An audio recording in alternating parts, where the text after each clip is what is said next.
Oscar is always on right track. That is why Fast Track Taxi app உடனே download பண்ணுங்க. மாநில சிறுபான்மையினர் ஆணைய கூட்டத்தில் போதையில் வந்தீர்களா என புத்த மதத்தைச் சேர்ந்தவர்களை ஆணைய தலைவர் கேட்டதால் பரபரப்பு ஏற்பட்டது. தமிழ்நாடு மாநில சிறுபான்மையினர் ஆணையத்தின் கலந்துரையாடல் கூட்டம் ஆணைய தலைவர் ஜோ அருண் தலைமையில் நாகை மாவட்ட ஆட்சியர் அலுவலகத்தில் நடந்தது. அந்த கூட்டத்தில் மாவட்ட ஆட்சியர் ஆகாஷ், எஸ்பி அருண் கபிலன், இஸ்லாமியர்கள், கிறிஸ்தவர்கள் மற்றும் புத்த மதத்தினர் கலந்து கொண்டனர். அப்போது மாநில சிறுபான்மையினர் ஆணைய தலைவர் அருணிடம் நாகையில் இருக்கும் சூடாமணி விகாரத்தை புத்த சுற்றுலா மையமாக மாற்ற வேண்டும் என தஞ்சை மண்டல புத்த குழு உறுப்பினர் ஜெயராமன் கோரிக்கை மனு கொடுத்தார். அதை படித்து பார்த்த ஆணைய தலைவர் அருண் அவர்களை பார்த்து போதையில் வந்திருக்கிறீர்களா என கேட்டு கேலி செய்ததாக கூறப்படுகிறது. இதனால் ஆத்திரமடைந்த அவர்கள் கூட்டம் முடிந்து மேடையை விட்டு கீழே இறங்கிய சிறுபான்மையின ஆணைய தலைவர் அருணை முற்றுகையிட்டு கண்டன முழக்கங்களை எழுப்பி வாக்குவாதத்தில் ஈடுபட்டனர். இதனால் அங்கிருந்த மாவட்ட எஸ்பி உள்ளிட்ட உயர் அதிகாரிகள் என்ன செய்வதென்று தெரியாமல் விழி பிதுங்கி நின்றனர். பின்னர் அருண் அங்கிருந்து வேகமாக நடையை கட்டினார். ஆட்சியர் முன்னிலையிலேயே சிறுபான்மையின ஆணையரை தலைவர் பௌத்த சங்க நிர்வாகிகளை பார்த்து கேலி செய்த சம்பவம் அதிர்ச்சியை ஏற்படுத்தியது.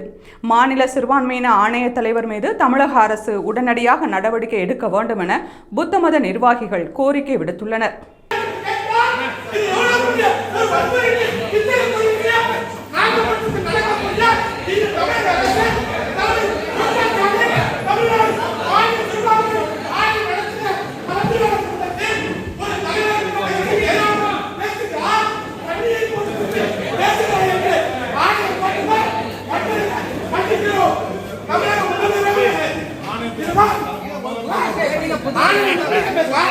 ஒரு தண்ணியை போட்டுட்டு